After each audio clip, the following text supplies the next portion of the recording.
COVID crisis has brought us many frightening and unexpected things, but it's also brought something completely predictable, and that's a rise in domestic abuse. As soon as lockdown happened, the United Nations called immediately for urgent action to combat the worldwide surge in domestic violence. This is what the Secretary General, Antonio Guterres, wrote on Twitter. I urge all governments to put women's safety first as they respond to the pandemic. But did they? Did they have the capability? Did they have the planning? Did they have the cultural attitude necessary to protect women, girls and families from this surge in domestic violence? I think not. We're going to talk now to three women who've given a considerable amount of their time, their thinking, their energy and their life commitment to the issue around domestic abuse. The first is Her Royal Highness, the Duchess of Cornwall, who is the president of WOW. Then we have Suzanne Jacob, the CEO of SafeLives. She was 10 years with the Indian charity Breakthrough. She was 10 years with the Home Office, but her real concern now is how we give safety to women, girls, and any people who are surviving domestic abuse. And the third is Gina Miller, a well-known activist committed to trying to bring transparency to the public stage and accountability. She spent 30 years campaigning against modern-day slavery, but she also has been prepared to speak on behalf of survivors like herself about domestic abuse. So I'm going to come first to you, Ma'am.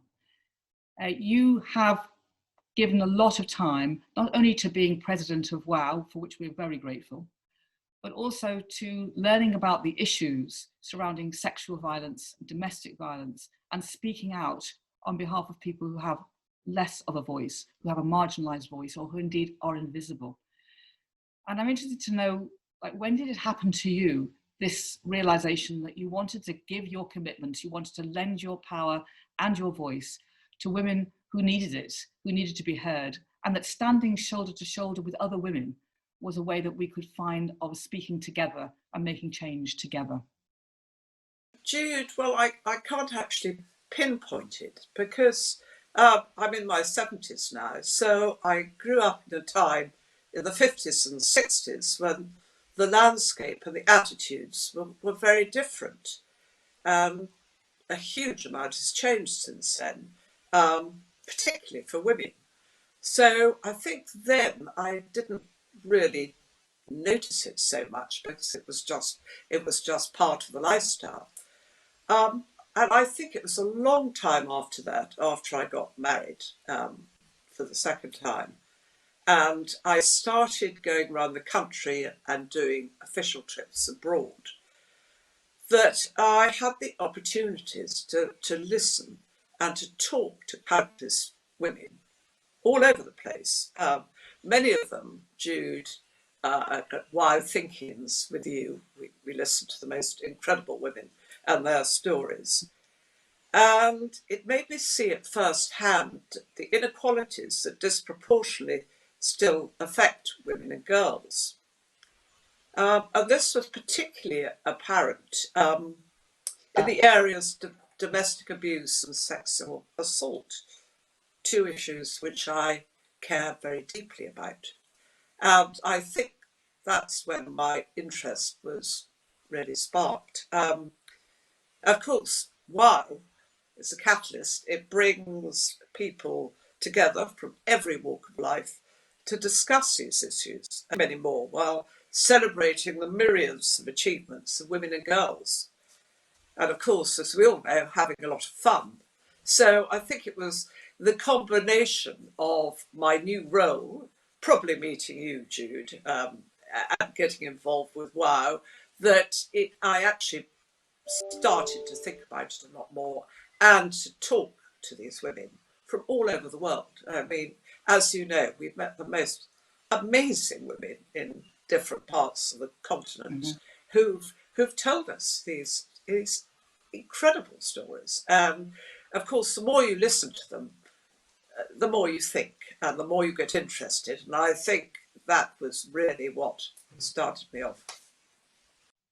I recognise a lot of those attitudes from when I was growing up.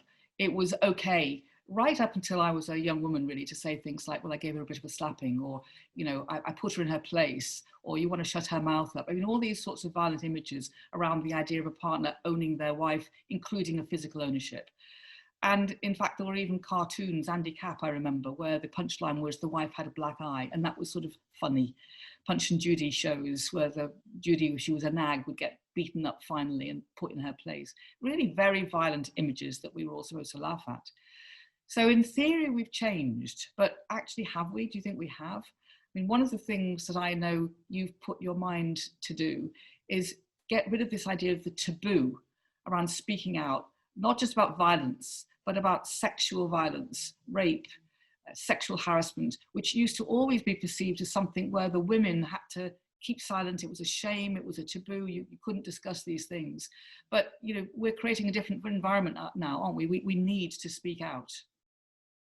As you know, it's not a nice subject to talk about, and I think that's been one of its problems. It's been a taboo subject for so long that people just haven't talked about it. So I just thought to myself, if only we could get more people recognising this and, you know, stand up and gather together who know a lot more about it than I do and get them all talking together, we might be able to get somewhere. I have known people who've suffered from it, both men and women, and I think I when I sort of talked to them, I wanted to know more. I think I became more and more shocked by what was going on, but I think my interest was really fired when I went to visit the Rape and Sexual Assault Centre in Croydon. I think it was 13 or 14 years ago. And I'd never been to one of these places before.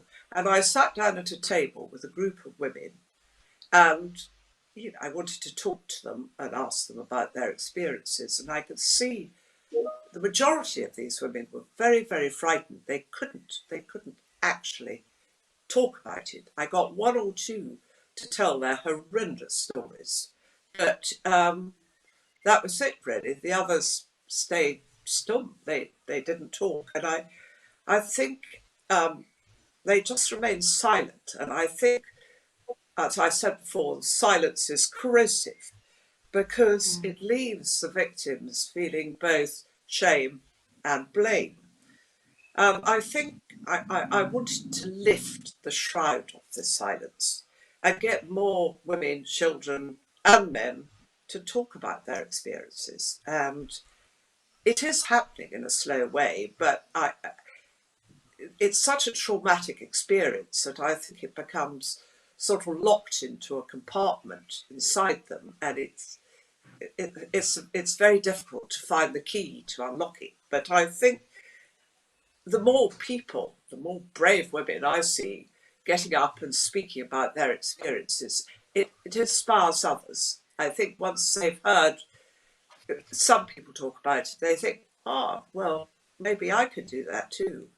And I, you know, in these centres, I've talked to, you know, a lot of women and girls, and I said to them, would you be prepared to get up and say a few words? And they said, well, you know, a few years ago, we wouldn't have thought about it, but now, you know, I think we could. And I think if we could tap into some of these women to get them, you know, on the radio, on the television to talk about it, I don't know, the whole taboo, I think, would be lifted. But it is happening. I mean, we were surrounded by wonderful people like Suzanne and Refuge and Women's Aid who are doing so much to help this. And the other thing, it can affect anybody. I don't think people realise, from any strata in society. It doesn't matter who you are.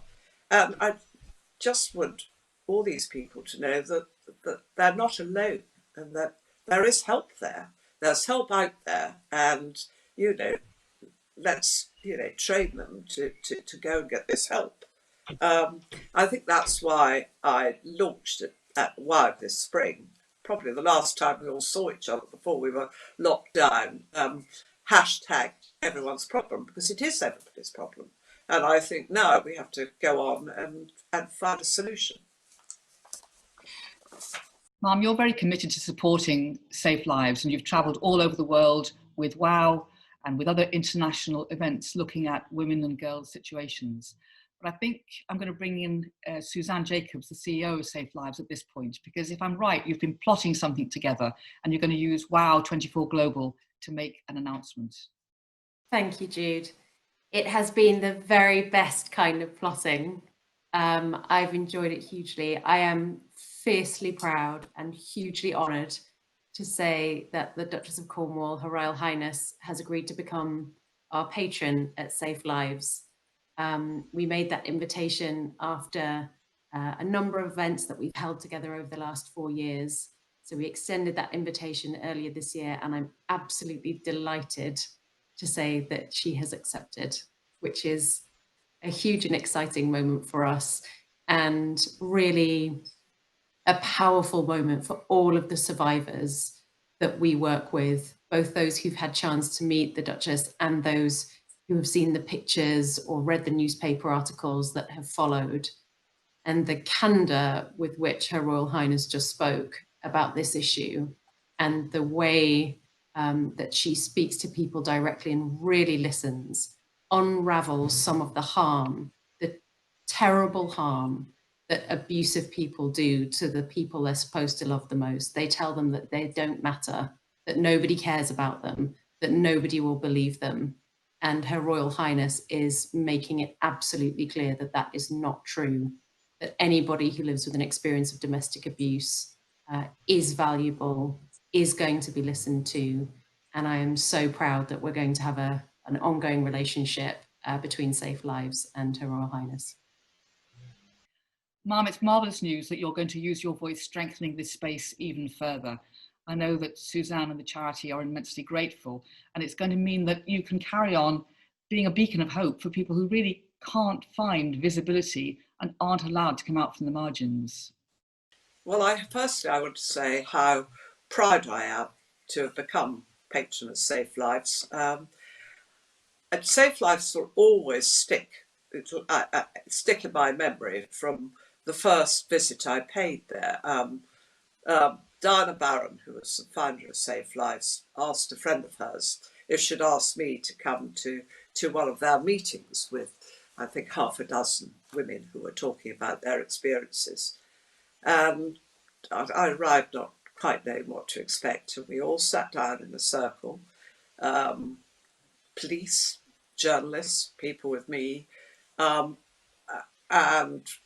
we started to listen to the First Lady speaking very candidly, very bravely, and I promise you there wasn't a dry eye in the place. I mean, even the toughest men I could see with tears. We were all pretending that we got a cold and blowing our noses, but the experience was so moving. I mean, they had these incredibly eloquent young women telling their stories, the horrendous things that had happened to them. You know, we just couldn't believe it. And I think, again, that was the moment when I thought, goodness, I've got to do something to help these people. And I remember talking to one of the mothers who'd lost her daughter in the most horrific circumstances. And I said, look, I don't know what I can do to help, but I promise I'm going to do everything I can to try and bring this out into the open. So I'm incredibly, honoured to be part of it now. And I hope, when we're all released again, I'll be able to go out and meet a lot more people, especially after COVID, because I fear, and I know Suzanne's going to tell us a bit more, I fear that the numbers are going to be horrific. Well, I know that in Hackney, which is one of the boroughs in London, they reported a 60% increase in the calls to emergency lines around domestic abuse when lockdown happened. Suzanne, can you tell us a little bit more about what's been happening during COVID from your point of view? Well, I think the full picture is probably not going to emerge for quite some time to come. We know that people have slipped out of view even more than usual during lockdown, and that's children as well as adults, which is a really frightening prospect. And so we know that while there have been very large rises in calls to national helplines and local helplines, that probably even so isn't the full picture. We also know that there has been a very strong exaggerating effect on pre-existing inequalities between different women as well. So layered on top of lockdown and COVID and an abusive situation for some women, obviously they're also having to worry about things like their immigration status, or for some women worrying about either being in a caring role or themselves being looked after by a carer, and that carer situation may not always be a safe one. You know, COVID has really exaggerated some of those underlying inequalities between different women within our society. And so we're fully expecting that now, as lockdown's starting to lift all around the world, that there will be a surge of girls and women coming forward and we hope being able to express their experiences and get the help that they need. But there will need to be a lot of attention to both those experiences and also some of those pre-existing inequalities as well. So I'm interested in government response. When COVID hit, all the homeless were moved from the streets into accommodation immediately. And so it was clear we could do something when we needed to. Have we taken the same urgent action to protect survivors, to seek out families? What are we doing to make sure that we really are doing wholesale support at a time when we know this situation is so frightening? We believe really strongly at SafeLives, and so many of the survivors we speak to just cannot comprehend, why is it me who's being asked to leave my home? I have done nothing wrong, my children have done nothing wrong. Why is it me who's being asked to leave, to disrupt all of my networks, all of the things that are safe around me? And that person who's been abusive is staying in the home, staying in the property, and just living and carrying on as if nothing ever happened. So it is absolutely imperative that the government starts to take systemic action against those people who are using abusive behaviours against their partners and other people that they're supposed to care about. And that where somebody's going to be removed from the home, the default position should always be that it's the person causing harm who is removed, and that there are systems in place to make it safe and sustainable for that to happen. We're also really going to be encouraging the government to think about the role of the health service. We know, of course, the health service is under a great deal of pressure, but we also know that many people would much prefer to disclose their experience in a health setting than anywhere else. They don't want to go anywhere near the criminal justice system for many, many reasons. So we need all of our frontline health professionals to have that role. We need a really strong parity of esteem for frontline specialists and the organisations where they work, so they can always get around the table and make the case for the people that they're supporting. And we need equity for all of the different survivors who are facing abuse from many different backgrounds and situations, so that all of them can access the help that they need as fast as possible. Something that disturbed me enormously was hearing that women were calling lines saying, I realise that we're not allowed to meet our relatives now, we're not allowed to meet our friends, we're only allowed to go out for 5 minutes a day. This is what it's like for me all the time, because my partner won't let me do those things. So am I an abused woman? And I realised that so many people don't understand that they're in these coercive and frightening relationships. And that's part of community education. We need to find a different way, don't we, of educating communities. Also, there's been some terrifying stories for disabled women, disabled partners who are doubly subject to isolation because carers can't visit, the normal services aren't available, and we know that disabled women suffer disproportionately in terms of violence. But I think we need to get a different attitude in communities. People need to call things out, they need to phone if there's suspicion going on, they need to be more involved. We need to understand more that this isn't about dysfunctional private relationships that have to be kept in a box, but this is about an epidemic in itself of attitudes that allow violence to happen, not just to individuals, but to entire families. I think this is such an important part of how we change as a society, and you and Her Royal Highness have talked in the earlier part of this conversation about how things have changed over the years. But this is very much one of the next big shifts that we need, is that all of us feel really confident and entitled to act on our instincts about what's going on, either for ourselves or for other people. because sometimes those instincts are very good, even if we don't know all the facts and figures, even if we don't know particular terms for the situation that we or somebody else might be in. There's just maybe an instinct. And, you know, many survivors will say that if somebody, they can't reach out in all situations for all of the reasons that we've been talking about. So we all, the rest of us, need to kind of hold on to the burden of reaching in to people who are experiencing harm, because they can't always reach out. And, you know, that might not immediately result in somebody disclosing, you know, this is happening to me and I need change. But if we reach in to people and say, I'm just a bit worried about you, or I haven't seen you so much recently, or do you feel okay at home? Do you feel safe at home? Just these really simple questions.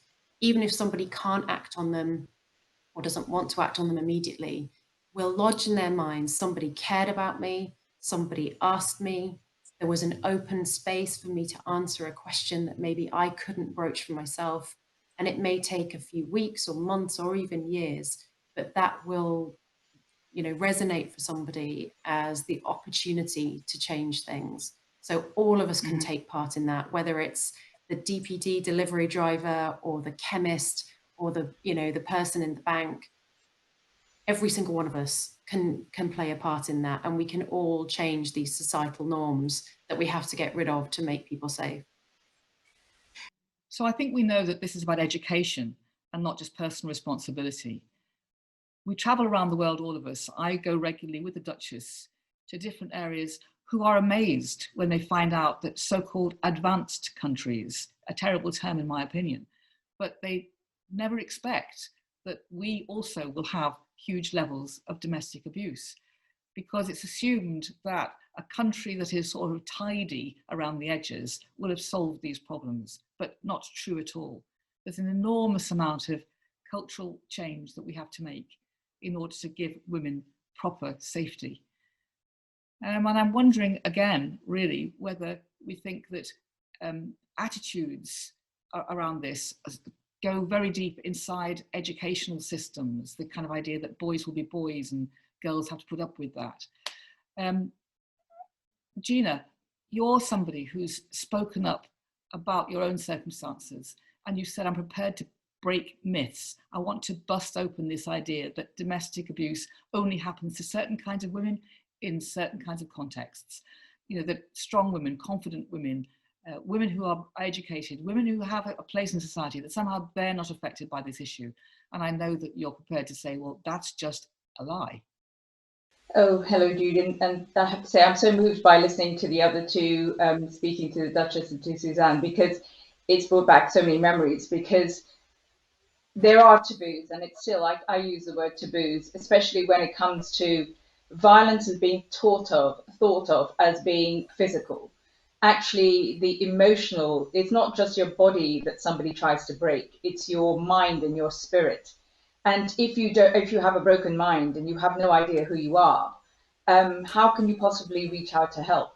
And it's that systematic, day on day, trying to bring you down. And there seems to be a myth that it doesn't, as you say, happen to women of a certain educational class, whatever. And behind closed doors, whatever the facade, there can be violence. It is not about what your home looks like or what your living standard looks like. Coercive behavior sometimes can be even more destructive in those situations, because the violence comes later. The breaking of the spirit and the heart and every part of you comes first. And it's being played with, so that one day you're told you're beautiful and loved, and the next day being told you're ugly and alone and nobody loves you, nobody cares for you. And you end up in a place where you just feel as though you're drowning, and that all you want to do, literally all you want to do, is go to sleep and get some peace and not wake up. And and when you then speak out, to not be believed, to be told you're making it up, not just by friends and family, because mostly you can't reach out to them because they've already been manipulated into believing that you don't care about them, but the authorities, you know, whoever it is, there is no one. So that's not only are you broken, but you're alone. And to not be believed is another burden on you. And so I wanted to speak out to say, to women three things. One is life can get better. You can survive, and there is a brighter day, because it's very difficult to remember that or to even think that when you're feeling so alone and so broken. And the other thing was to break the myth that it just happens to women who of a certain educational level. It is nonsense. And that you have a certain lifestyle, certain men who are successful couldn't possibly be perpetrators. There's those myths. And then the third thing I wanted to talk about is the signs. It's spotting the signs before it gets to the state where you don't know how to escape. And in lockdown, I think that's one of the things that people have started realizing, is that there are signs, and that there is a community responsibility. There is a collective responsibility, because coercive behavior doesn't just affect the woman, it affects the children, the generations at home. It creates a dysfunctional family life, which then has echoes and ripples through generations. So it is not just one person that it affects. It affects, and for me, my daughter, I have a special needs daughter, and I say, in an odd way, she saved me, because I thought I was going mad. I honestly thought I was insane, and that of course I didn't fall down the stairs, or I was somehow incapable of being a normal human being, because that's what I was being told. Until she just one day sort of very casually said to me, when I said my back was hurting, and she said, "Oh no, mummy, you're bleeding because he pushed you down the stairs." And that was a light bulb moment for me, because if she hadn't had said that, I would have thought it was all in my head. I would have thought he had spent years, and this is not something that happens overnight or every day. It can take years. It can build. And I tell you, when you're broken, it is so difficult to reach out and ask for help. So Suzanne's idea, can I say, is so amazing to talk about people who trust. And I know that GPs, medics, the medical profession who I turn to, and many women like myself would turn to, because we trust them, because we feel nobody else will believe us. But also the idea that I had to put one suitcase for me, one suitcase for my daughter in the back of the car, and sneak away in the middle of the night and leave every part of my life when I did nothing wrong. So the idea again, why should the perpetrators be able to carry on their lives as normal? And to then blame you, because the other thing is, when the woman leaves, societal norms are weighed with the fact that you must have done something wrong. You must have been in the wrong because you're the one who had to leave, rather than them leaving. It sends a very strong negative sense to those around you that you are the wrong, you were wrong, so you had to leave. You were not the one who was protected and could be kept in a safe home. So all of these things I want to talk about, because I know how difficult it is. And women tell me all the time, we can't speak out because people will look at us differently. People will see me as weak. Actually, it takes real strength to speak out when you're so frightened, and to try and rebuild your life for you and your loved ones. That takes the most brave, nothing else, in my view, takes such bravery. Gina, I noticed that trauma came very near to you when you were recounting your personal circumstances. How could it not? And I'm also aware at this point, when Black Lives Matter is speaking out, that we ask survivors, we ask people who have had the repeated experience of humiliation, of violence, of lack of inclusion. We ask them to be the spokesperson for their survival, and also to educate society. And it's such a lot to ask. Shouldn't we be taking more responsibility ourselves to say, we need more imagination, we need more empathy, and we need more clarity about how we personally get involved. This is not an individual issue. This is about a society attitude, and there's so much more to change. And of course, boys and men are at the core of this. Not that boys and men aren't affected by violence themselves. Of course, they absolutely are. But the issue becomes, why is it always women standing up to talk about domestic violence? Where are the men? What are we going to do about that? How do we change the optics of who takes responsibility for this conversation? I was going to say, Jude, that I don't feel alone. that is such a big difference, and that's changed. 16 years ago, I felt completely alone, that I couldn't tell even my family, I couldn't tell anyone. So that is to feel you're not alone. has already shifted the dial. But there is so much work to do, because I think we must now go look at the nuance. That was a big, bridge to cross, to even make it a conversation we could have like we can have now, and for people to recognize that it is happening in their neighborhood, in the house next door, in places of work, in their colleagues. That is a huge leap. But now we have to look at the nuance. Now we have to look at how do we change this so it doesn't happen in the future. And one of the things I know is not always well received is, what about the perpetrators? Because there's also an element of this where you have to break the cycle, because there is evidence that those who have suffered, especially children, can then become perpetrators because there are learned behaviors. They're not learning safe and loving relationships. So we have to also talk to perpetrators. We have to do more work with children, because they are traumatized as well. They have to live with the consequence of what they've seen, a relationship, the behaviors they've seen and grown up with. And many young women I've worked with over the years, unfortunately, fall into relationships with men who maybe mimic the behavior they've seen their fathers do, and because they think that's a normal behavior, that they haven't learned what a healthy relationship is. And these are all things we have to teach as well. So it's much more complicated than just thinking it's about the perpetrator and the victim, or just about the victim. It's actually about everyone who's touched by that trauma. So, Mum, I'm coming back to you for the final word. There's going to be a post-COVID moment.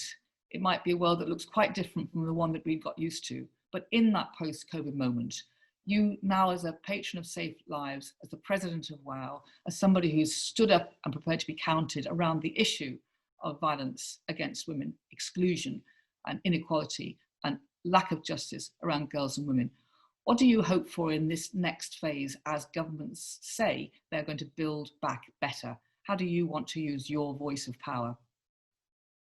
Well, whatever happens, I'm going to keep banging the drum till people listen to me, till there's a hole in it. But I want to get it out to many more people. I want to get it out to the, obviously the media are particularly helpful to, if they write stories about it. I mean, I think people like Gina talking about it and also to get to others to talk about it, to get others to talk to, as Gina was saying, to teach young people about healthy and loving relationships.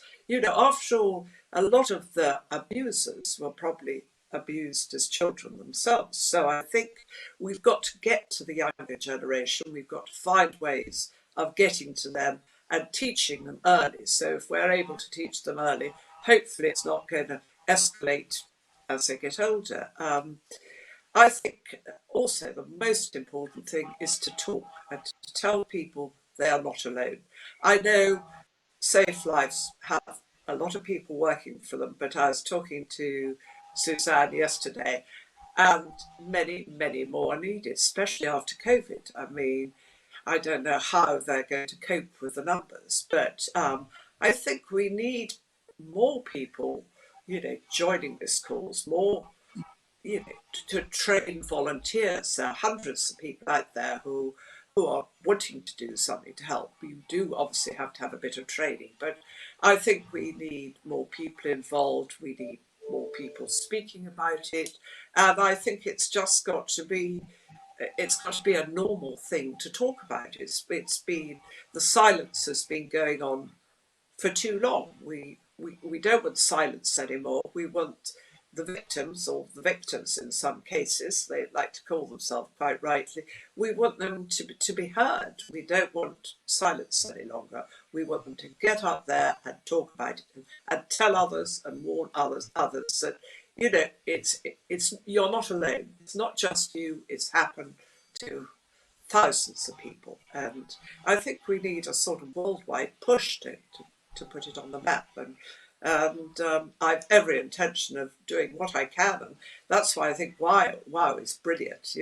WOW is the perfect platform to to get the story over. I mean, when I was able to make that speech in the spring, I think it was in March, it was just a wonderful way of telling, talking to a lot of women about domestic abuse and sexual violence. And I think the more one's able to do that, and others are able to do that, I think we will. I've seen so much progress since I've been part of it, but it's not going to go away. And in an ideal world, we'll all like to see the end of domestic abuse forever. But I fear in my lifetime it won't happen. But I'd just like to get people talking about it, get more people helping, and just getting it out there. So, as I said, I will keep banging on till it happens. So, as I said, we can't do it without the likes of Suzanne and Gina and all the rest of these wonderful women who have done so much to bring it to the fore. So I really want to thank them for what they're doing. It wouldn't happen without them. So thank you, Suzanne. Very proud to be part of SafeLives. I'm equally proud to be president of WOW. I think it ties in very nicely.